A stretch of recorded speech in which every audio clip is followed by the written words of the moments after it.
Hola, ¿cómo estás? Te doy la bienvenida a HR Young Thinking. Yo soy Antonio López, cofundador y director de Buca, y en este podcast hablamos sobre innovación en recursos humanos y experiencia del empleado. Y el día de hoy me da muchísimo gusto recibir en este espacio a Federico Barcos von der Heide, quien es fundador y CEO de PeopleOpti. Él ahora se presentará un poco más, pero me da mucho gusto recibirlo. Federico, buenos días, ¿cómo estás? Hola Antonio, ¿cómo andás? Antes que nada, gracias por la invitación para compartir con toda la audiencia temas de People Analytics, así que gracias por este espacio. No, gracias a ti. Definitivamente el tema de People Analytics está, yo siempre lo digo, en la antesala de la experiencia y veo, y bueno, no solo porque ahí se quede, sino porque trasciende todo un ciclo como de transformación en las organizaciones, particularmente de la función de recursos humanos. Ahora platicaremos un poco de ello y para iniciar, decirte, veo como un boom que está despegando fuertemente todo el tema, no porque la data no estuviese antes, sino porque el tratamiento que se le da desde la función de People ahora la veo mucho más robusta. Habrá en este espacio oportunidad de que lo platiquemos, Federico, pero antes permíteme preguntarte un poco o pedirte que en unos minutos nos platiques un poco de quién eres, qué has hecho en estos años y qué estás haciendo ahora en PeopleOpti. Bien, yo inicié, empecé en el mundo de recursos humanos, siempre estuve en el ámbito entrepreneur, eh, ya llevo más de 17 años en el mundo de la consultoría de recursos humanos. En mi otra empresa empecé en el mundo del reclutamiento, de lo que es los servicios de headhunting o de recruiting. Y en mi otra compañía, en el año 2015, abrimos la unidad de negocios de People Analytics y en el año 2020, en plena pandemia, hicimos el spin-off de esa unidad de negocios y le dimos una entidad propia y desde ahí es que hoy esa entidad propia se llama PeopleOpti, por lo cual desde hace más de 8 años, casi 8 años, estoy trabajando con compañías en lo que es lo que hoy conocemos como People Analytics. La verdad que hay, se la puede llamar People Analytics, HR Analytics, Workforce Analytics. La verdad que no le presto mucha atención al nombre per se, sino más bien a lo que hay detrás del nombre, que es, bueno, cómo nosotros podemos convertir a las personas en el activo más importante de una organización a través de los datos. Y además soy el director académico del diplomado de People Analytics en el TEC de Monterrey, en el Tecnológico de Monterrey. Lo creé hace ya en el 2019. Ahora estamos corriendo la octava generación y ya con el TEC tenemos planificadas, creo que hasta la decimoquinta generación, hasta fines del año que viene. Y también en la universidad, en una universidad en Argentina, en UCEMA, la Universidad del SEMA, también soy el director académico del diplomado. Así que en estos últimos años me vengo divirtiendo con clientes sobre cómo extraer el valor oculto detrás de la información de personas y del negocio para transformar a las iniciativas de personas en resultados de negocio. Padrísimo. Pues empecémosle por ahí porque dijiste algo clave, valor oculto. Y yo tengo aquí apuntado, la data en recursos humanos siempre ha existido, ¿no? Yo cuando, en la experiencia que tengo, pues teníamos bases de datos con información que tal vez ninguna otra área de una compañía tendría. Información personal, información de todo tipo. Pero acabas de decir algo importante, el valor oculto. ¿Qué ha pasado? ¿O qué pasaba antes, si me puedes primero plantear? ¿Qué pasaba antes que no se le sacaba todo el provecho, digamos, a la información que se tenía, guardando la sensibilidad de la misma, etcétera? ¿Y qué es lo que está pasando que ahora se le puede sacar ese valor oculto a esa data?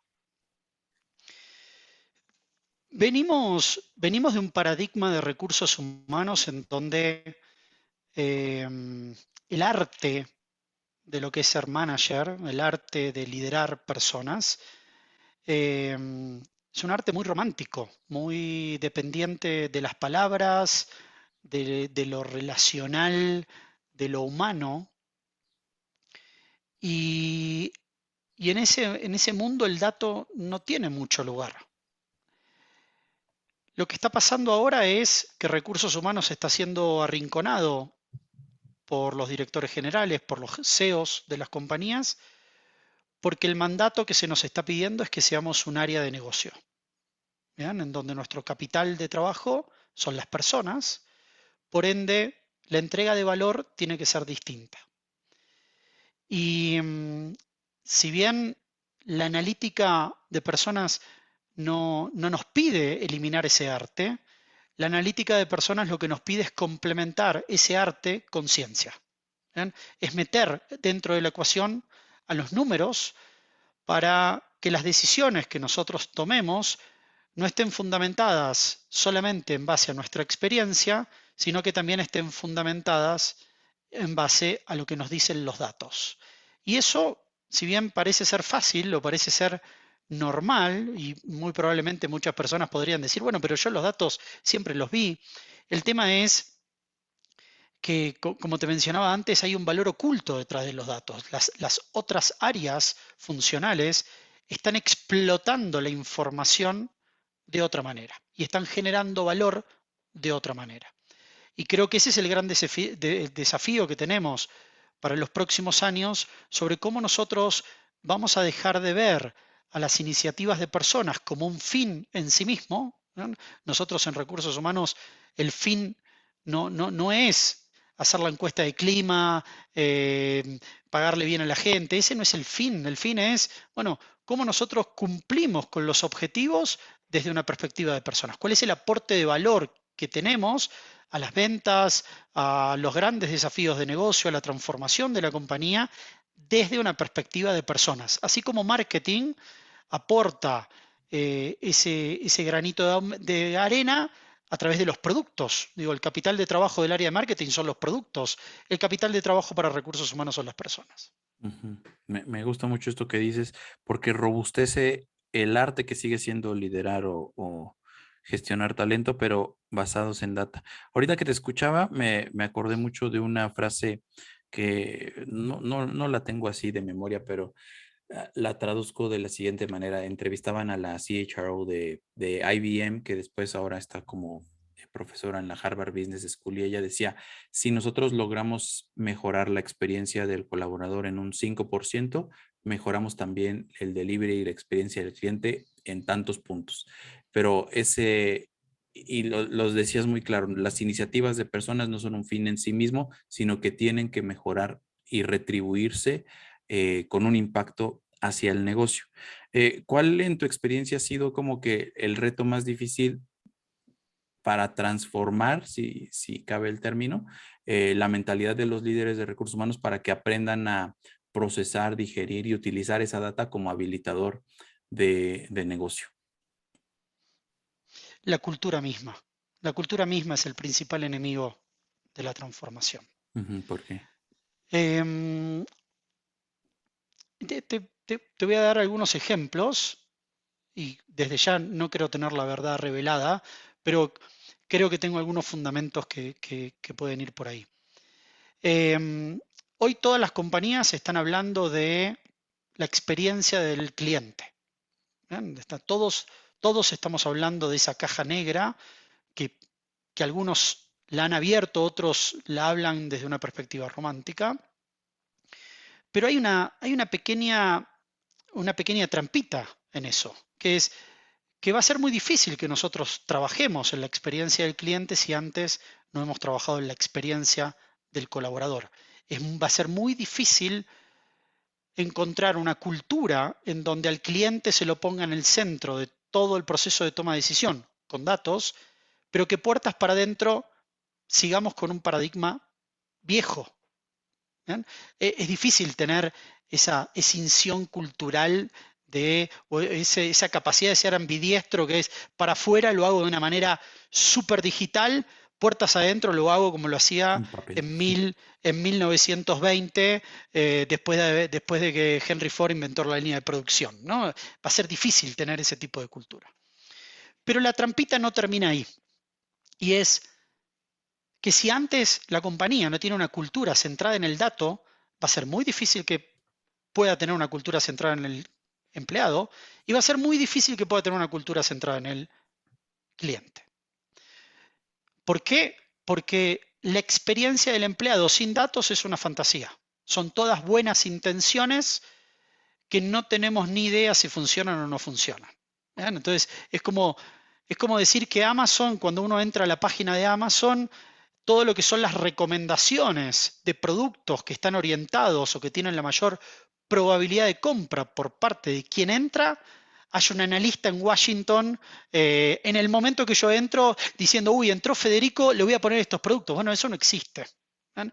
De la misma manera que las compañías digitales tienen esa cultura tan fuerte orientada al cliente, también la tienen centrada puertas para adentro. Ujú. Quizás haya desfasajes desde ya porque el cliente externo muchas veces siempre gana dentro de la priorización de decisiones, de presupuestos y de prioridades, pero sí hay un hilo conductor. ¿Bien? Y esas compañías, el hilo conductor que tienen es el valor que le dan a los datos para el proceso de toma de decisión. En las compañías digitales, las opiniones son muy peligrosas. ¿Bien? Y ahí es donde hay un valor enorme para trabajar para que las áreas de recursos humanos, eh, que en mis diplomados siempre lo que le pregunto a mis alumnos es de quién es la responsabilidad de crear una cultura data driven, ¿no? Y muchas veces la respuesta que escucho es, bueno, es de todos. Y yo lo que les digo es que en realidad la responsabilidad de todos es de vivir la cultura data driven. Pero mi pregunta va orientada a quién tiene la responsabilidad de crear la cultura data driven. Y la responsabilidad la tiene recursos humanos. El área que menos, en comparación, punto relativo al resto de las áreas, menos data driven es. Y eso es un gran desafío que tenemos Ujú. por delante. Coincido que en ese diagnóstico, y yo sí he visto, incluso en empresas de tecnología con quienes hemos trabajado, que, vaya, o sea, buscan ya como un dolor, como un síntoma, eh, emparejar un poco la experiencia hacia el colaborador vis a vis la experiencia que están ofreciendo a sus clientes externos. Hay un desfase tremendo. Y algo que dijiste que me gustó muchísimo, lo voy a citar para el post de este podcast, es que la experiencia sin data es una fantasía. Yo coincido con eso porque muchas veces los instrumentos de medición que tenemos o con base en los cuales, por ejemplo, nos buscan para mejorar una experiencia, se basan, ya lo decías también anteriormente, únicamente en una encuesta de clima y cultura que se hace de manera semestral o incluso trimestral, o más allá de la periodicidad, porque incluso ya hay empresas que ahora hacen muchos como pulsos, ¿no? Que buscan acortar los periodos, pero lo veo más como de manera reactiva. Los horarios, bueno, revisa cómo se siente la gente con los horarios y a partir de eso y de los resultados, a partir de los resultados de esas encuestas, entonces tratas de impulsar una mejor experiencia. Entonces, me Ujú, gustaría que profundizaras en esto porque me parece muy interesante lo que dices. Antes data que experiencia, porque si no, la experiencia pues es como una fantasía, ¿no? ujú. Em,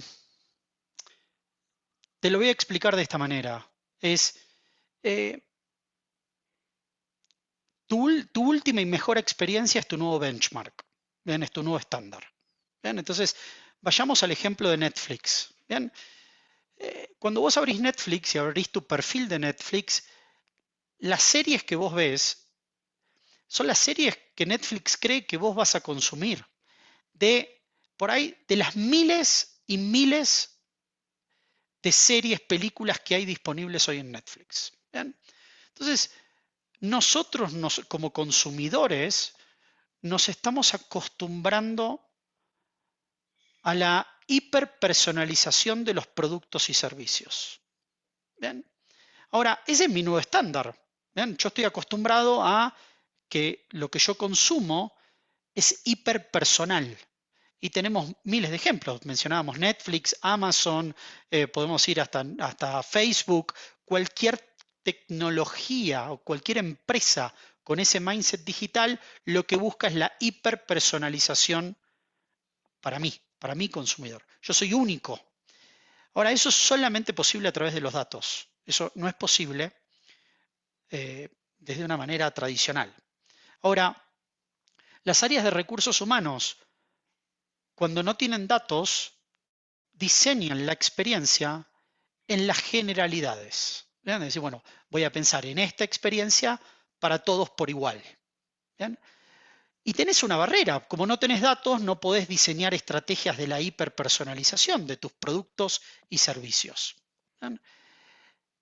Las compañías que tienen este mindset y esta cultura fundamentada en datos empiezan a entender los patrones de consumo de las experiencias de sus colaboradores y empiezan a romper este mindset de los beneficios, por ejemplo, para todos por igual, y empiezan a decir, bueno, ¿qué beneficios son los que mejor funcionan para este arquetipo de colaborador que yo tengo dentro de la compañía? Entonces empiezan a crear menúes de experiencias y cada colaborador tiene una experiencia distinta. Mi hija cuando ve Netflix ve sus series y tiene a disposición sus series. Yo no veo las series que ve mi hija, que tiene 5 años, Ujú. pero estoy en Netflix y la experiencia en Netflix es la misma por igual. Tenemos el mismo sentido hacia a ese tipo de producto o servicio. El otro día terminamos un proyecto de analítica con un cliente que nos pidió, yo quiero entender cómo es que los beneficios por fuera de la ley impactan en el desempeño comercial. ¿Ven? Cómo impacta, cómo se correlaciona con la venta de unidades, ¿bien? Con las unidades vendidas. Y fue fantástico porque pudimos entender cómo traccionaba cada beneficio en la generación de ventas. Y había beneficios que no traccionaban. Había beneficios que eh, no se correlacionaban con mayor venta de unidades. Entonces, eso a recursos humanos lo pone en un dilema, que es, bueno, o lo dejo porque es una política corporativa y asumo el costo hundido de tener ese beneficio, o reutilizo parte de ese presupuesto, de ese beneficio, en otro beneficio que tenga más sentido para un segmento poblacional específico que tiene que generar un resultado específico, porque claramente los ejecutivos comerciales tienen que generar un output que no es el mismo output que genera, no sé, el equipo de finanzas. Ahora, por ahí esos beneficios traccionan distinto en el equipo financiero. Entonces, estamos entrando en la era de la hiperpersonalización, en donde la data lo que nos permite es entender, por eso hablaba antes de que nuestras iniciativas tienen que empezar a ser vistas como un medio para alcanzar un fin determinado y decir, bueno, yo tengo un menú, por ejemplo, de experiencias X y yo veo cómo esas experiencias agregan valor de diferente manera. Si yo tengo un menú de 100, por ahí para un equipo X son 20 las experiencias que agregan valor, por lo cual uso mi presupuesto de una manera más eficiente en vez de buscar que esas 100 experiencias tengo la expectativa de que apliquen de la misma manera por igual a todo el mundo. Ujú. Entonces, creo que estamos entrando de a poco en ese ámbito, en ese mindset, en esa cultura.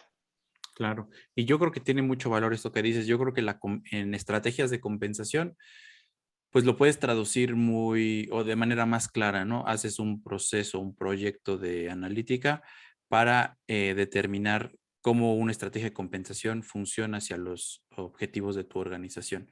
Sin embargo, Federico, tal vez alguien que nos está escuchando y que trabaja, pues sí, en una empresa moderna o con buenas políticas de recursos humanos, pero que todavía no está como en el rollo en esta cultura que dices de data driven, dirá, sí, pero se me hace como muy complicado bajar ese balón, ¿no? O sea, aterrizar toda la información que tengo, correr estos procesos, aprender a hacerlo o contratar a alguien para que lo haga. Entonces, yo quisiera también preguntarte como algunas recomendaciones o puntos clave para iniciar o para por lo menos tenerle menos miedo al tema de la cultura data driven. Sí.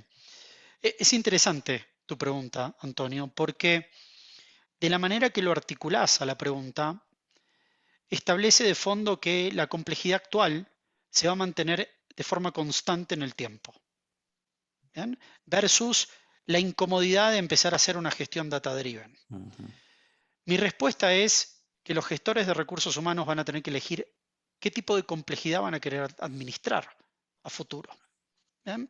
No es una elección de hoy no administro complejidad y lo que vos me estás planteando de ser data driven plantea una complejidad, sino que hoy los directores de recursos humanos están cómodos con esta gestión de la complejidad que no se va a mantener constante a futuro. O sea, administrar a los colaboradores sin una estrategia de la hiperpersonalización a partir de los datos en relación a la experiencia, en los próximos años vamos a ir viendo cómo esa complejidad va a tener consecuencias indirectas terribles, como puede ser rotación temprana, bajo nivel de engagement de los empleados, bajo nivel de satisfacción del cliente, bajo nivel de ventas comparativamente a la competencia.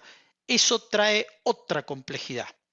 Si lo sumamos a los directores generales, le van a pedir a los CRO cada vez un mayor nivel de involucramiento como un área de negocio y los CRO cada vez van a tener que estar más preocupados por las ventas, satisfacción del cliente, rotación en algún tipo de compañía, nivel de experiencia claramente y temas de la efectividad organizacional. Entonces, en realidad acá la pregunta es, ¿qué tipo de complejidad nosotros queremos administrar? No si administro una nueva complejidad o no.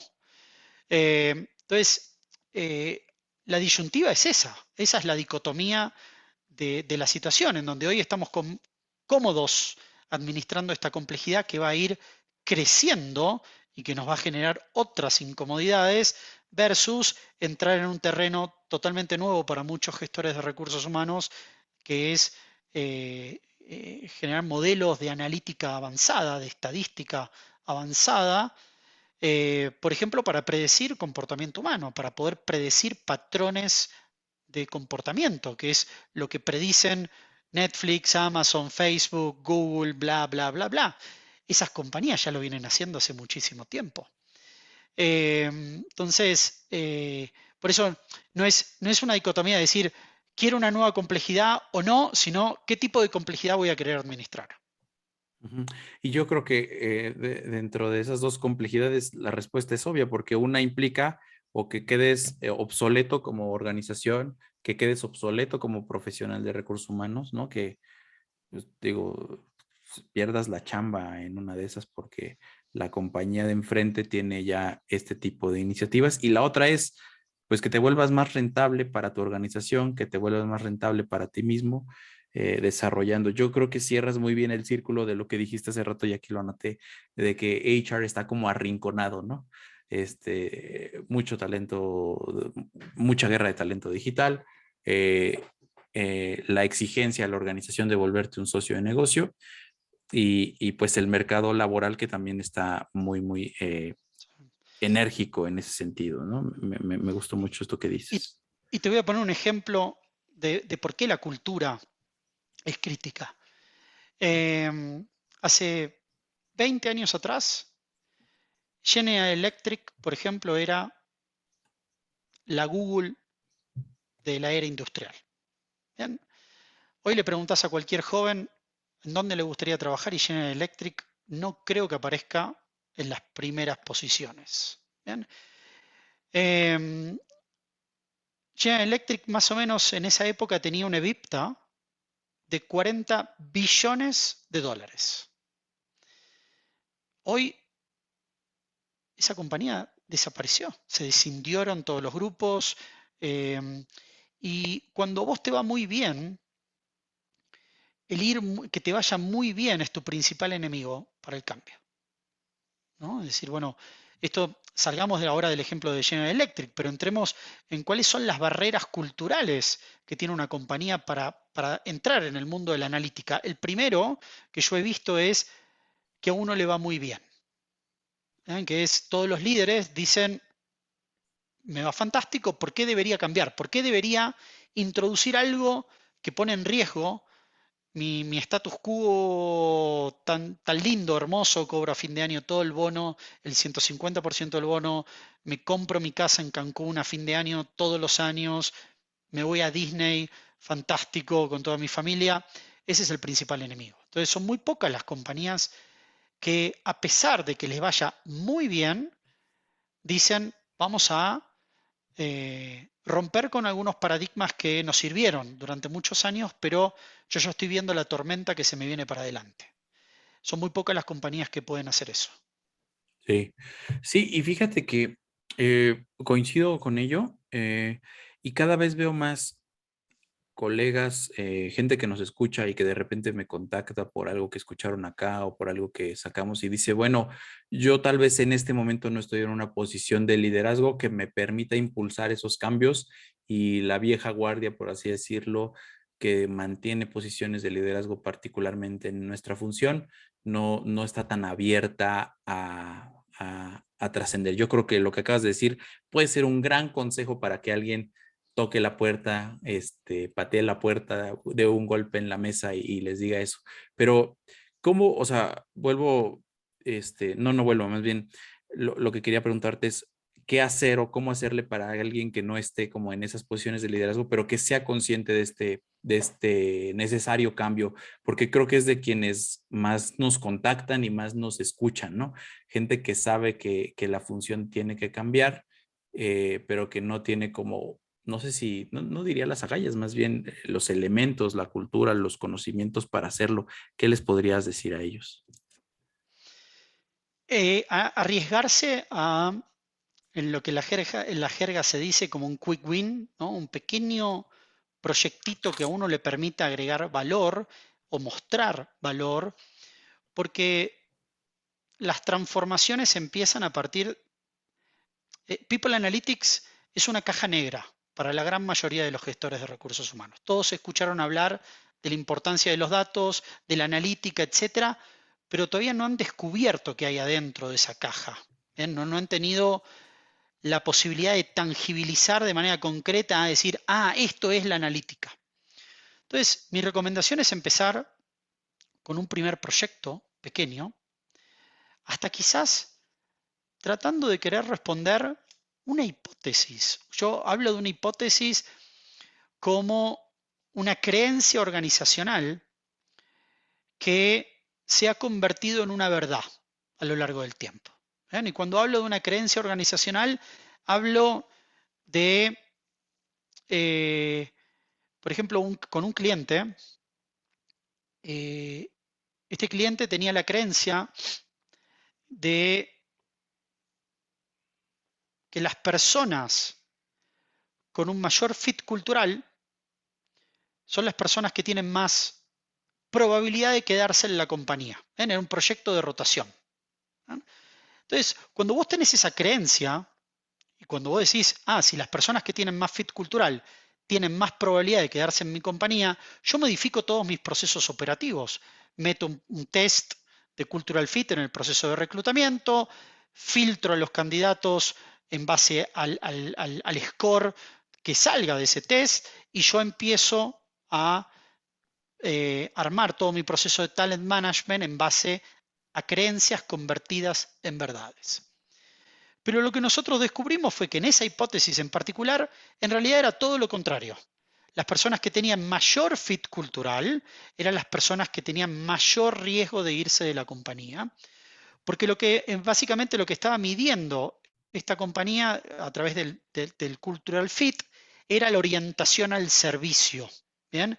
En un puesto operativo en el punto de venta, en donde estas personas eran muy atractivas también para otras compañías, no necesariamente del mismo rubro, pero sí dentro de lo que es el mundo por ahí retail, en donde por muy poco dinero estas personas elegían rotar de manera excesiva. ¿Bien?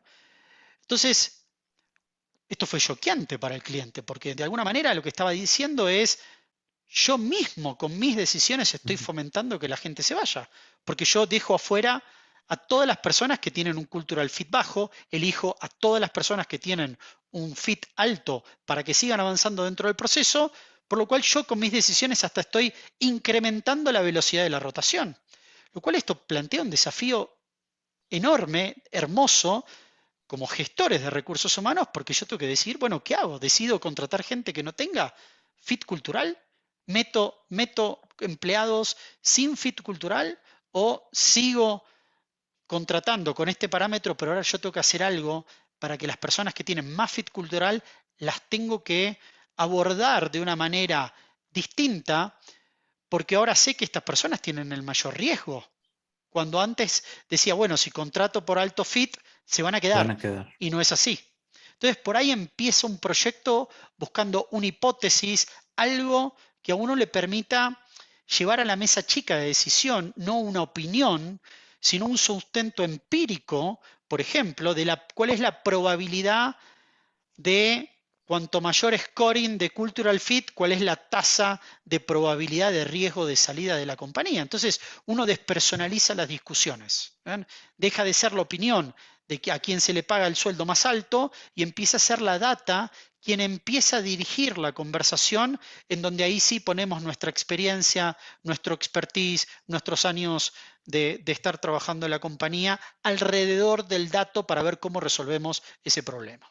Me encanta, pero es el dato el que desnuda todo lo demás y no se enfrasca en. Y yo creo que tiene mucho que ver, ahora nos hemos metido nosotros también mucho en el tema de colaboración y muchos de los rituales de colaboración se vuelven tan interminables precisamente porque no hay un dato o algo que oriente objetivamente o de manera más objetiva, por lo menos, las discusiones y los rituales de colaboración. Y me gusta mucho esto que dices, ya deja de ser la personalidad de quién o no va a recibir el bono, sino el dato del que va a hablar. Y el ejemplo me encantó. Muchas gracias, Federico. Federico, se nos está acabando el tiempo, desafortunadamente, y quisiera yo hacerte dos preguntas para terminar. Este podcast se llama HR Young Thinking y tratamos de platicar con gente que, como tú, está innovando la manera en la que se gestiona el talento de las organizaciones. Entonces, primero, ¿hacia dónde ves la función de HR en los próximos meses, años? ¿Dónde la verías de aquí a 10 años tal vez, si me permites? Y la segunda pregunta es, ¿qué es lo que más te entusiasma dentro de la función de People Analytics? Igual, no tan general en HR, sino en particular algo que estés viendo en este momento que dices, wow, esto para lo que va de People Analytics hacia futuro es lo que me rompe la cabeza en este momento. Bien. Los futuros directores de recursos humanos en los próximos años, y esto lo vamos a empezar a ver más en Estados Unidos como faro de lo que nos va a pasar a nosotros en Latinoamérica, los futuros directores de recursos humanos antes habrán sido los heads de People Analytics. ¿No? Eso es una tendencia muy fuerte. Lo segundo que les recomiendo a las personas que nos están escuchando es que entren a LinkedIn y que busquen avisos de empleo en Estados Unidos sobre todo lo relacionado a data, People Analytics en recursos humanos. En mis clases en el TEC, si uno pone data en el buscador avisos de empleo, hay aproximadamente 1.900.000 avisos de empleo relacionados a datos, posiciones relacionadas a data. Si uno pone avisos de empleo de recursos humanos, hay aproximadamente 350.000. Si uno pone People Analytics, hay aproximadamente 30.000 avisos de empleo. Hoy Facebook, si uno busca avisos de empleo de People Analytics para Facebook en Estados Unidos, hay aproximadamente creo que 350 avisos de empleo abiertos solamente para posiciones de People Analytics. Esto ya dejó de ser una tendencia. Estas son las compañías que están cambiando el mundo, en donde el dato tiene un rol fundamental, en donde hoy la única y real ventaja competitiva que tienen las compañías son las personas. Los productos se terminaron. Son muy pocas las compañías que tienen una patente única y tan exclusiva que les va a permitir armar un modelo de negocio extraordinariamente grande. Todos los productos son copiables cada vez más rápido. Las tecnologías son, yo puedo tenerla, siendo una startup, puedo tener la misma tecnología que cualquier compañía multinacional, por lo cual a nivel tecnológico le puedo competir de igual a cualquier compañía. La única ventaja competitiva son las personas y aquellas compañías que sepan cómo gestionar de manera data driven a las personas van a lograr una ventaja competitiva impresionante. Padrísimo. Me encanta. Y hacia allá ves también el rol de People Analytics. Correcto. Como un área de Perfecto. negocio. Porque es un área de negocio. En donde las personas son un activo, hay que buscarle el ROI a las iniciativas de personas y entender si invierto tanto dinero en acciones, no sé, de compromiso laboral, ¿cómo me vuelven mi resultado operativo?